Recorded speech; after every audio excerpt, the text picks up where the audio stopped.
Hoje vamos analisar um caso aterrorizante que vai te deixar impactado. Então assista a este vídeo até o final. Pode ter se perguntado o quanto você realmente conhece seus amigos, colegas de trabalho ou vizinhos. Tudo começou com uma ausência assustadora. Telefones não atendidos, rotinas interrompidas e um silêncio inquietante. No início, as pistas eram irritantemente escassas. Portas trancadas, carros pessoais estacionados de forma organizada na garagem e animais de estimação queridos deixados para trás. O que parecia ser um simples caso de mal-entendido logo se transformou em um pesadelo misterioso quando um vizinho percebeu sinais de uma invasão. Dentro da casa, a desordem sugeria uma busca por algo, mas a ausência de sangue ou sinais evidentes de violência apenas aprofundava o enigma. A polícia emitiu um mandado para vasculhar a casa do suspeito. O que descobriram deixou todos abalados. A busca começou de forma meticulosa. Os oficiais vasculharam cada cômodo, encontrando sinais de uma limpeza apressada. Vestígios tênues de sangue foram encontrados nas tábuas do chão, limpos rapidamente, mas ainda visíveis sob a luz forense. Na garagem, encontraram uma coleção perturbadora de ferramentas, algumas com manchas suspeitas. Quando se moveram para o quintal, a investigação tomou um rumo ainda mais sombrio. Escondido atrás de arbustos densos, estava um velho fogão a lenha enferrujado, com seu exterior escurecido pela fuligem. O ar carregava o cheiro de madeira queimada e algo muito mais sinistro, solidificando a sombria realidade do que havia acontecido. Dentro, os oficiais fizeram uma descoberta horrível: os restos carbonizados de um esqueleto humano. Queridos espectadores, temos as melhores histórias de crimes aqui no nosso canal. Para não perder nenhuma, inscrevam-se e, por favor, deixem um like no vídeo. A análise forense confirmou que os restos pertenciam a uma mulher chamada Christy Schoen e seu marido, Joseph Codd. Este incidente foi um dos crimes mais chocantes e brutais da história da pequena cidade de Leicester, na Carolina do Norte. No momento da tragédia, o casal aguardava com alegria a chegada de um novo membro à família. No entanto, o aspecto mais horrível foi que o assassino deles era alguém que conheciam bem, confiavam e consideravam um amigo. O pior, no entanto, é que eles não eram suas únicas vítimas. Christy Schoen nasceu em 3 de setembro de 1976, em Madrid, na Espanha, e foi filha única de um militar americano. Seu pai era soldado da Força Aérea dos Estados Unidos e, devido ao seu trabalho, a família se mudava com frequência de um lugar para outro. Consequentemente, a família não permaneceu muito tempo na Espanha, e ao longo dos anos seguintes, viveram em vários países europeus antes de retornarem aos Estados Unidos. A menina iniciou seus estudos em New Orleans, na Louisiana, mas dentro de um ano, a família se mudou para o Texas e depois para Illinois. Depois disso, Christy Schoen passou vários anos em países da América Latina. Esse estilo de vida nômade teve suas vantagens, já que Christy aprendeu vários idiomas desde cedo e teve a oportunidade de vivenciar as culturas e tradições de outros países. No entanto, durante sua adolescência, ela enfrentou desafios para se integrar em novos grupos e fazer amigos em lugares diferentes. Sempre que começava a se estabelecer, era hora de empacotar, mudar e trocar de escola e círculos sociais. Ainda assim, foi exatamente por causa dessas mudanças constantes que ela desenvolveu excelentes habilidades de comunicação. Christy facilmente encontrava pontos em comum com as pessoas, e era conhecida por ser uma jovem doce, sociável e charmosa. Além disso, desde pequena, ela participou ativamente de esportes, incluindo ginástica e natação, e por um tempo fez aulas de kickboxing. Quando Christy terminou a escola, seu pai se aposentou do exército e a família se estabeleceu em Balloy, Mississippi. Lá, ela finalmente fez amigos de verdade e descobriu um novo hobby: cozinhar. A adolescente adorava preparar diversos pratos, experimentava muito na cozinha, e suas obras culinárias realmente mereciam atenção e elogios. Eventualmente, ela decidiu se aprofundar mais nessa área e concluiu cursos de culinária. Seus pais achavam que ela se tornaria uma chefe profissional, mas inesperadamente, ela também descobriu seu talento para a atuação. Uma jovem bonita e ambiciosa, Repleta de talento, se matriculou em uma academia de atuação e se mudou para Los Angeles. Lá, amplas perspectivas se abriram diante dela, e ela aproveitou inteligentemente todas as oportunidades para deixar sua marca.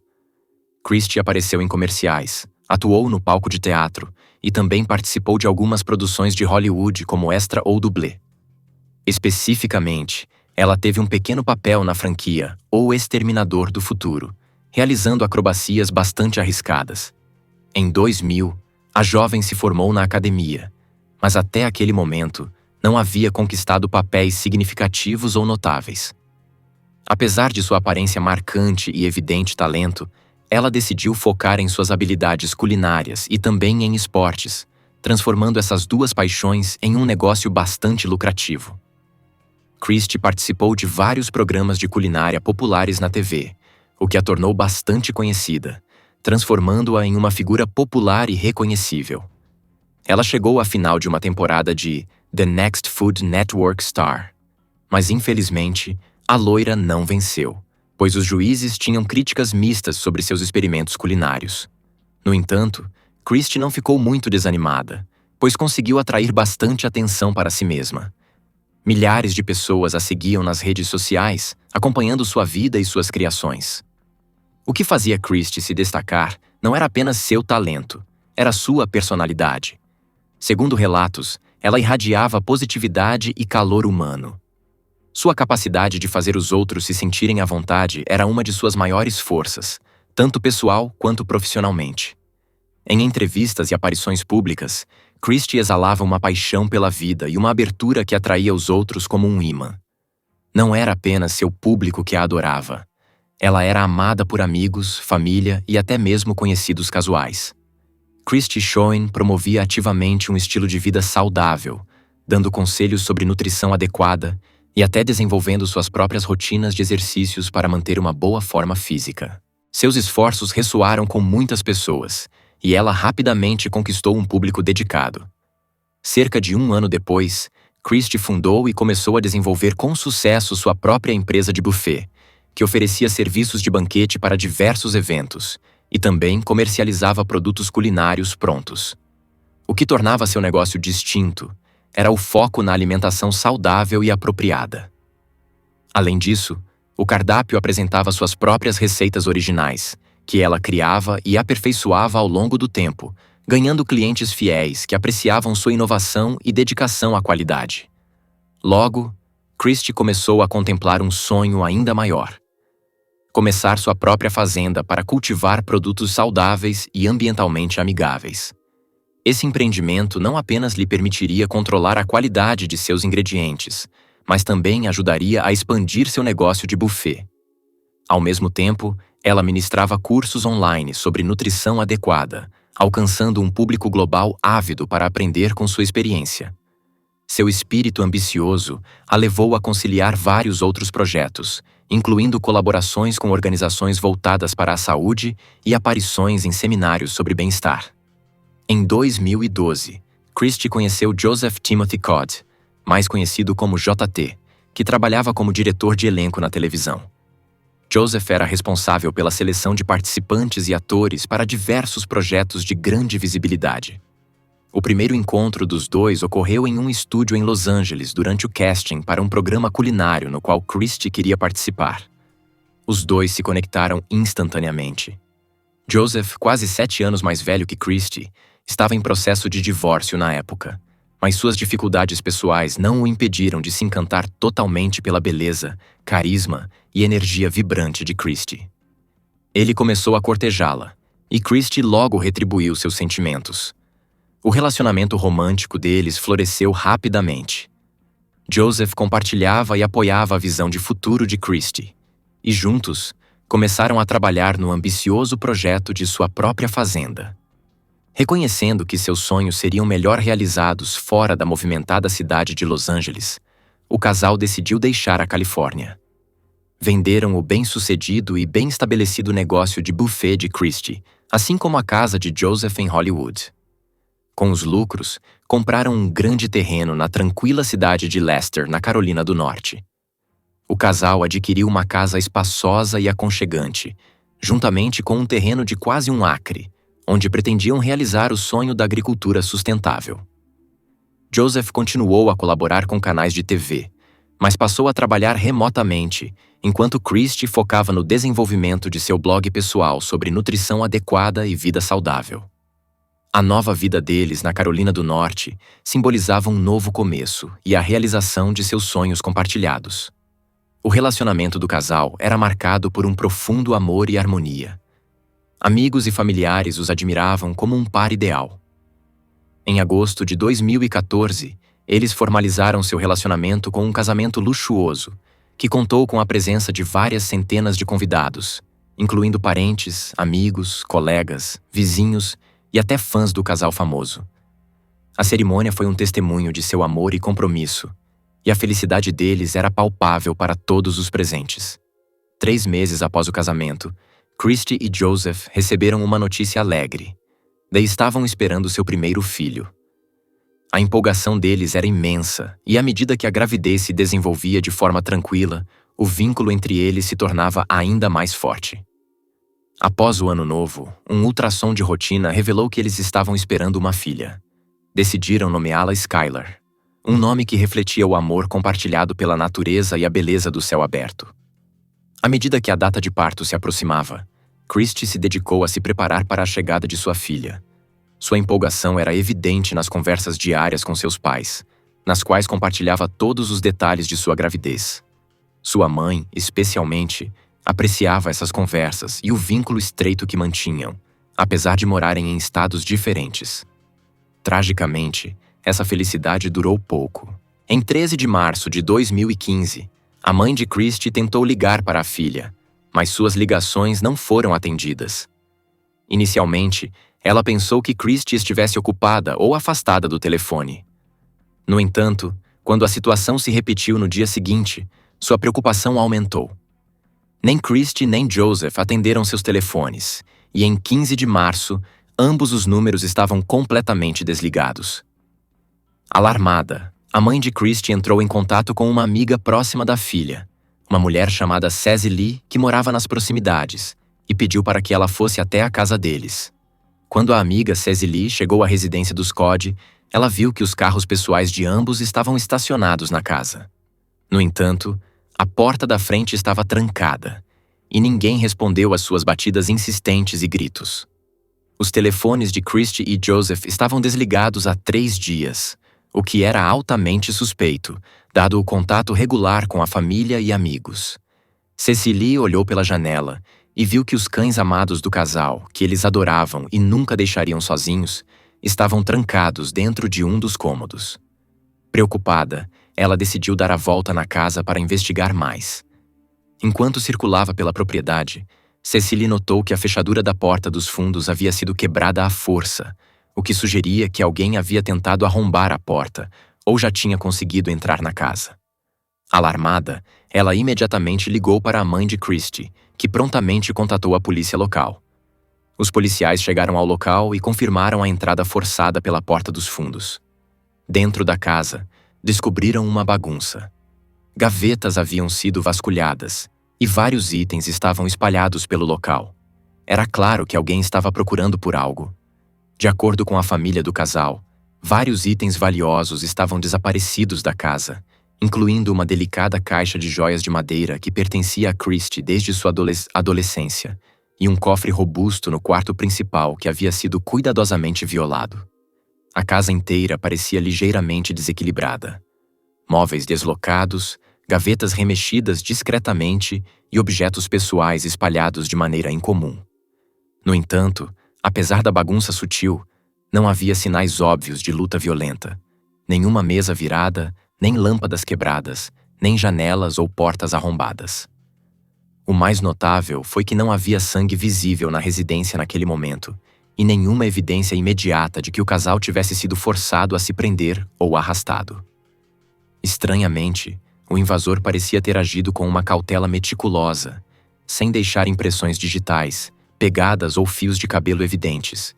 Mesmo o cão da família, geralmente territorial, parecia ileso e havia apenas vagado ansiosamente entre os cômodos após o arrombamento. Os parentes ainda mantinham a vaga esperança de que Joseph e sua esposa grávida ainda estivessem vivos em algum lugar, talvez coagidos a sair ou até escondendo-se por medo.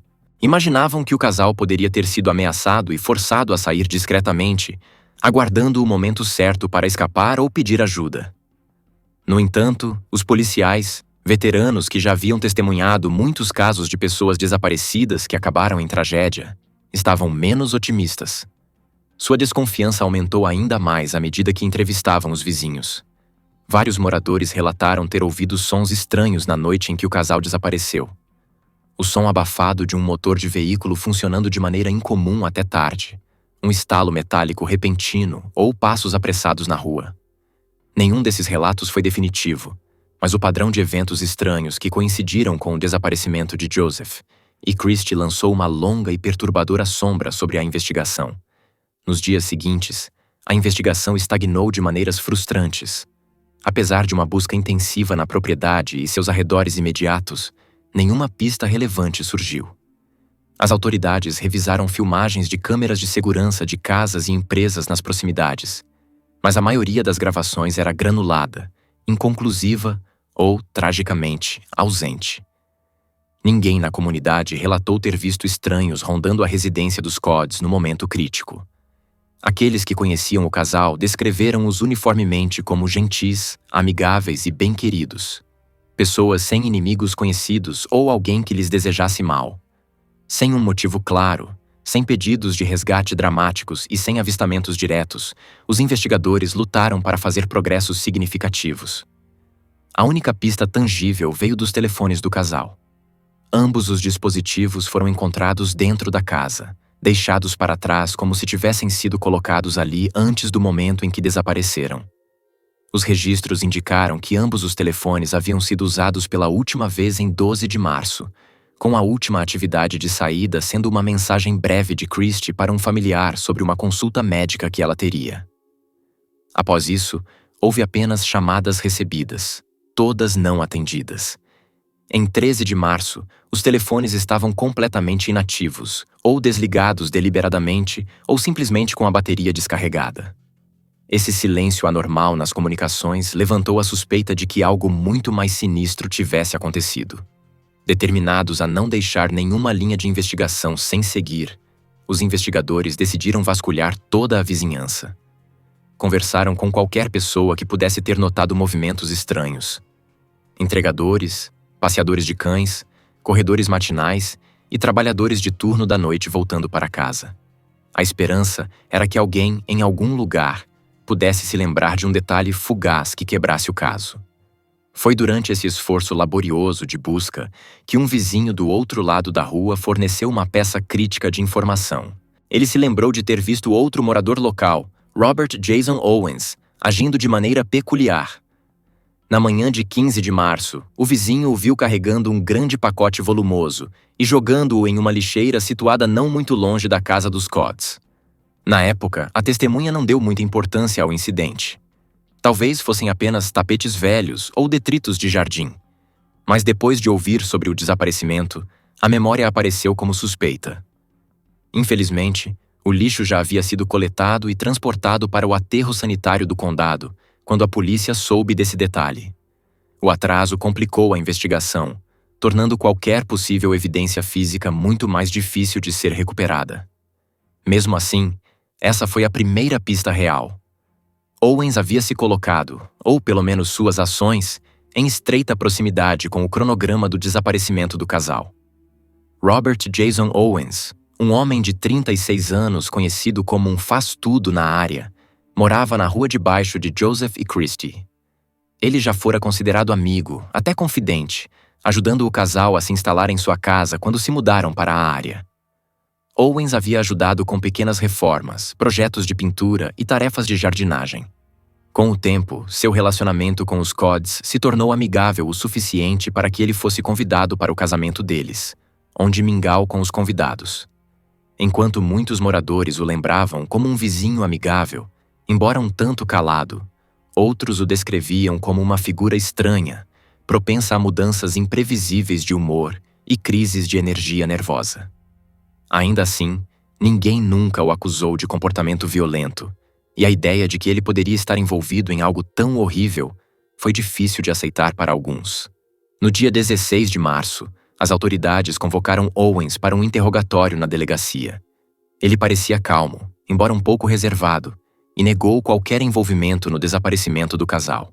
Ele afirmou desconhecer qualquer pacote estranho que pudesse ter descartado e manteve que não via os Codds há vários dias antes de seu desaparecimento. Sem evidências diretas naquele momento, as autoridades não tinham motivos para detê-lo. Ele saiu da delegacia justo quando o anoitecer chegava, deixando os investigadores com apenas suspeitas crescentes e uma necessidade urgente de mais provas concretas. Recusando-se a desistir, os investigadores levaram a sério o testemunho do vizinho e lançaram uma busca meticulosa no aterro sanitário onde o lixo relevante havia sido depositado. Não foi uma tarefa simples. Peneirar montes de lixo no meio dos odores e caos de um aterro exigia esforço meticuloso e pessoal especializado. As horas se arrastaram até a noite e depois novamente até a madrugada. Finalmente, após um trabalho incessante e a cuidadosa triagem do lixo, eles descobriram um grande pacote que correspondia à descrição da testemunha. Quando aberto, seu conteúdo estava inconfundivelmente ligado à casa dos Codds e, tragicamente, sugeria um destino horrível. Dentro estavam artigos de vestuário parcialmente queimados, que os familiares reconheceram imediatamente, junto com um cobertor, uma manta decorativa e outros itens pessoais. O mais assustador foi que o pacote continha tecidos manchados de sangue e materiais que, uma vez testados, confirmaram o que os investigadores temiam: a presença de sangue de Christy e Joseph. A análise forense não parou por aí. Os investigadores cuidadosamente coletaram cada pedaço de evidência potencial. O exame microscópico revelou as impressões digitais e o DNA de Owens em vários objetos dentro do pacote. A presença de seu material genético, junto com o sangue do casal, era condenatória. Isso pintou um quadro sombrio de um fim violento para o casal desaparecido. Um que provavelmente ocorreu não muito longe de sua própria casa. Essa dura nova realidade destruiu a fraca esperança da família de um retorno seguro e forçou a comunidade a encarar a probabilidade de homicídio.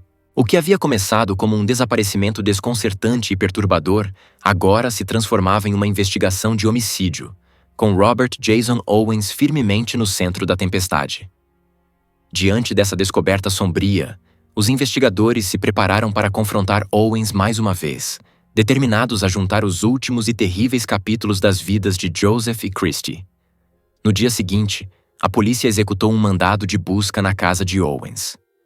O que descobriram enviaria ondas de choque pela tranquila vizinhança. A busca começou de maneira meticulosa, com os oficiais vasculhando cada cômodo, descobrindo sinais de uma limpeza apressada. Faint traces of blood were found on the floorboards, hastily scrubbed but still detectable under forensic light. No garagem, uma coleção perturbadora de ferramentas foi descoberta, algumas com manchas suspeitas. Ao se dirigirem para o quintal, a investigação tomou um rumo ainda mais sombrio. Escondido atrás de um denso grupo de arbustos estava um antigo fogão a lenha enferrujado, seu exterior carbonizado com fuligem. Dentro, os oficiais fizeram a horrível descoberta: restos humanos carbonizados. O cheiro de madeira queimada e algo ainda mais sinistro pairava no ar, cimentando a dura realidade do que havia acontecido ali. Peritos forenses mais tarde identificaram os restos mortais como pertencentes a Joseph e Christy, confirmando os piores temores de seus entes queridos. A devastação foi agravada pelo fato de que Christy estava grávida. Esta descoberta transformou um caso já trágico em um horror indescritível, pois ficou claro que não apenas 2, mas 3 vidas inocentes haviam sido brutalmente tiradas. A cena pintou um retrato arrepiante de crueldade, deixando os investigadores experientes abalados e a comunidade atônita diante da incredulidade. À medida que os detalhes sombrios surgiram questões sobre os motivos de Owens e como um amigo confiável poderia cometer um crime tão hediondo.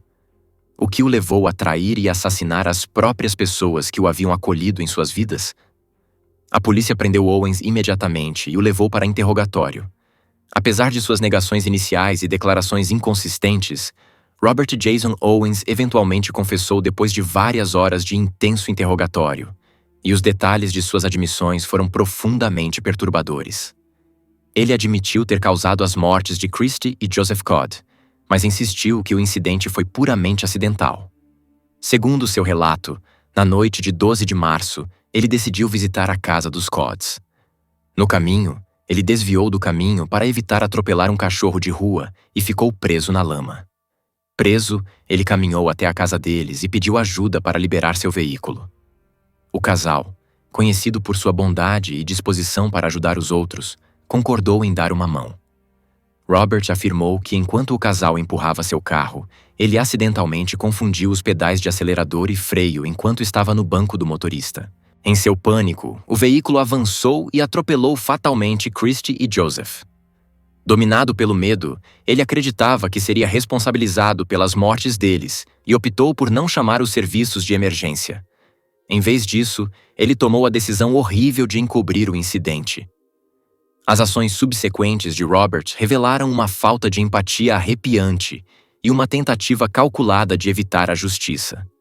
Segundo sua confissão, Robert voltou à casa dos Codds, arrombou a porta dos fundos e pegou cobertores para mover os corpos, que ele não tinha certeza se estavam realmente mortos. Enrolando os corpos do casal, ele os colocou na caçamba de sua caminhonete e os levou de volta para sua casa. Lá, ele os desmembrou no banheiro usando uma serra e um pequeno machado. Nos dias seguintes, ele queimou gradualmente os restos mortais no seu fogão a lenha, na esperança de eliminar todas as evidências. Em uma reviravolta bizarra, Robert admitiu ter colocado roupas manchadas de sangue, cobertores e os sapatos do casal em um saco de lixo, que mais tarde descartou em um container.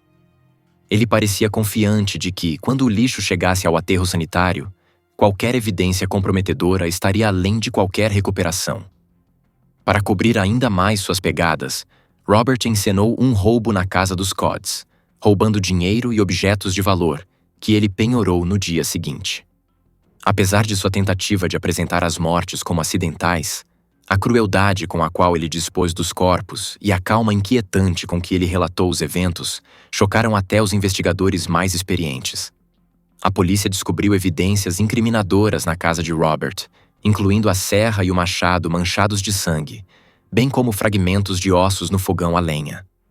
A análise forense confirmou que os restos mortais pertenciam a Christy e Joseph Codd, não deixando dúvidas sobre o destino do casal e da filha não nascida. Os investigadores ficaram impressionados não apenas pela brutalidade do crime, mas também pela confiança descarada de Robert em sua habilidade de escapar da suspeita. Ele fez pouco esforço para esconder as ferramentas usadas no desmembramento, reforçando ainda mais sua natureza calculista. À medida que a investigação mergulhou mais fundo no passado de Robert Owens, conexões inquietantes surgiram. Seu nome havia surgido em outro desaparecimento não resolvido de 15 anos atrás. Em janeiro de 2000, o amigo próximo de Robert, Zeb Wayne Quinn, de 18 anos, desapareceu sob circunstâncias misteriosas em Asheville, Carolina do Norte. Zeb e Robert eram amigos desde o ensino médio e planejavam viajar para Leicester para comprar um carro na noite de 2 de janeiro de 2000. No entanto, Zeb nunca voltou para casa e seu carro, um Mazda Protege, foi encontrado dias depois em outra parte da cidade. As luzes do carro ainda estavam acesas e um coração desenhado com batom vermelho adornava uma das janelas. Curiosamente, o carro também tinha danos e arranhões que continham vestígios de tinta de outro veículo, posteriormente identificado como pertencente a Robert. Quando questionado, Robert deu uma explicação implausível. Ele alegou que Zeb havia recebido uma mensagem em seu pager, o que o levou a deixar temporariamente o encontro. Zeb supostamente voltou, parecendo frenético, anunciou que seus planos haviam mudado e seguiu em uma direção desconhecida, acidentalmente danificando o carro de Robert no processo. A investigação sobre o desaparecimento de Zeb revelou camadas adicionais de intriga. Zeb estava em um relacionamento romântico com uma mulher chamada Misty Taylor, cujo ex-namorado, Wesley Smith, havia ameaçado Zeb com violência se ele não terminasse o relacionamento. Robert Owens foi questionado sobre o desaparecimento, mas a falta de evidências concretas e um forte álibi permitiram que ele fosse liberado. O mistério foi ainda mais complicado pelo desaparecimento de uma quantia significativa de dinheiro que Zeb havia levado para comprar o carro, assim como seu pager, que nunca foi recuperado. A mensagem que Zeb supostamente recebeu também permaneceu um mistério, levando os investigadores a suspeitar de que ela poderia ter sido totalmente fabricada. Outro detalhe peculiar no desaparecimento misterioso de Zeb Quinn surgiu no dia seguinte ao último dia em que ele foi visto. Um homem ligou para o local de trabalho de Zeb, o Walmart, dizendo ser ele. O interlocutor afirmou que Zeb não compareceria ao trabalho nos próximos dias devido a uma doença. No entanto, o colega que atendeu a ligação achou a voz estranha e desconhecida, nada parecida com a voz de Zeb. Posteriormente, os investigadores rastrearam a chamada para um telefone localizado na fábrica da Volvo, onde Robert Jason Owens trabalhava na época. Quando questionado sobre isso, Owens inesperadamente admitiu ter feito a ligação, mas afirmou que o fizera a pedido de Zeb, na noite anterior ao seu desaparecimento. Essa confissão, juntamente com a falta de outras pistas ou evidências, deixou o caso sem solução por anos. Zeb Quinn foi oficialmente listado como desaparecido, seu destino desconhecido, enquanto Owens seguiu com sua vida. À medida que os detalhes do passado de Robert surgiam, um padrão perturbador de comportamento emergia. Sua calma e habilidade em tecer histórias complexas, porém não verificáveis, pintaram o retrato de um homem habilidoso na mentira. As semelhanças entre o desaparecimento de Zeb Quinn e o assassinato dos Cods eram impossíveis de ignorar, levando muitos a especular que Robert vinha nutrindo tendências violentas há anos.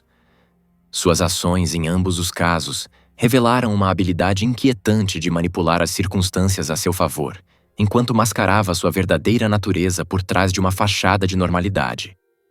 15 anos depois, em 2015, Owens se tornou suspeito do brutal assassinato de Christy e Joseph Codd, o que reacendeu o interesse pela sua conexão com o desaparecimento de Zeb.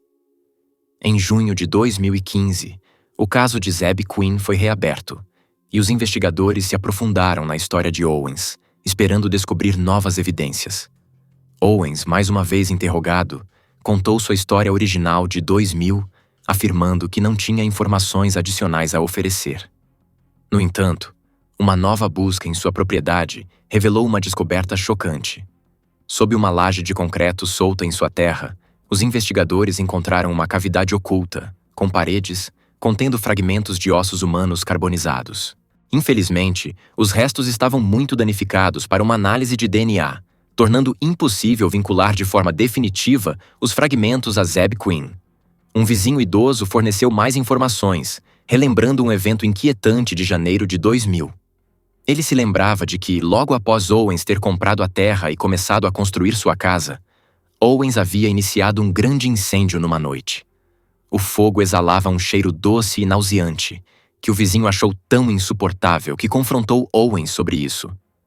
Owens descartou as preocupações do vizinho, alegando que estava queimando lixo, e depois cobriu a área do incêndio com uma laje de concreto, dizendo que planejava construir uma fonte no local. Um projeto que nunca foi concluído. Esse detalhe alimentou ainda mais a crescente desconfiança em relação a Owens, embora nenhuma evidência direta tenha ligado os restos a Zeb. Sob pressão crescente, Owens eventualmente confessou ser cúmplice na morte de Zeb Quinn, mas sua história tomou um rumo sinistro. Segundo Owens, o assassinato foi orquestrado pelo tio de Zeb, Walter Owens, que supostamente havia sido contratado por Wesley Smith, o ex-namorado ciumento da namorada de Zeb, Misty Taylor. Robert afirmou que não sabia do plano na época, mas admitiu ter ajudado a atrair Zeb para uma área remota e arborizada. Uma vez lá, Walter supostamente atirou em Zeb, ordenou que Robert ajudasse a desmembrar o corpo e o orientou a se livrar dos restos queimando-os na propriedade de Robert. No dia seguinte, os restos foram encobertos com concreto. Infelizmente, Walter Owens havia morrido anos antes, tornando impossível verificar o relato de Robert. Além disso, nenhuma evidência foi encontrada na suposta cena do crime para corroborar suas alegações, deixando a história cheia de perguntas sem respostas. Enquanto isso, Owens enfrentava uma série de acusações pelos assassinatos dos Codds, incluindo assassinato em primeiro grau, assassinato de um feto, desmembramento e ocultação de evidências, roubo e furto. Se fosse condenado em todas as acusações, ele enfrentaria a pena de morte. No entanto, sua equipe de defesa construiu um caso baseado em seu longo histórico de depressão e distúrbios mentais, argumentando que os medicamentos que ele tomava prejudicaram seu julgamento e contribuíram para suas ações. Essa estratégia visava declarar Owens insano, o que poderia resultar em sua internação em uma instituição psiquiátrica, em vez de prisão, uma perspectiva que nem a acusação nem as famílias das vítimas consideravam aceitável. Em 2017, Owens aceitou um acordo de confissão no caso dos Codds, admitindo a culpa em troca da remoção da pena de morte de suas possíveis sentenças. Ele se declarou culpado de homicídio culposo em segundo grau, desmembramento e incineração de corpos, roubo e furto, recebendo uma sentença de 59 anos de prisão. Para as famílias de Christy e Joseph Codd, a sentença ofereceu pouco consolo, já que continuavam a acreditar que os assassinatos foram premeditados e motivados por motivos egoístas. Em 2022, Owens fez outro acordo de confissão, desta vez relacionado ao caso de Quinn. Ele admitiu cumplicidade no assassinato de Zeb e ajudado a ocultar evidências. Por esse crime, recebeu mais 12 anos, somando sua sentença total para mais de 70 anos, efetivamente uma sentença de prisão perpétua. Apesar de suas confissões, Owens manteve sua inocência em tribunal, reiterando que as mortes foram acidentais ou resultado de manipulação por outros.